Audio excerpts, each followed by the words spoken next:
How to transfer money from Phantom Wallet. The first option is to click on Send from the home screen.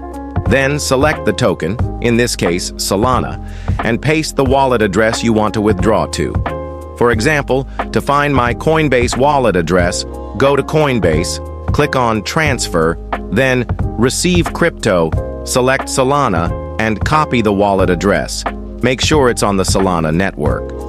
After pasting the address into Phantom Wallet, click Next. Choose how much you want to send. You can click Max to select everything, and then click Next again. Review the details and click Send to withdraw to your Coinbase wallet. If you want to withdraw to your bank account, you can do the same process with any exchange. Just get the wallet address for that exchange. Once the Solana shows up in your Coinbase wallet, click Buy and Sell, sell the Solana, and then click Transfer and Withdraw Cash. Choose the amount you want to transfer and withdraw to your bank account. You can connect your bank account to Coinbase for this. If you liked the video, give it a like and subscribe.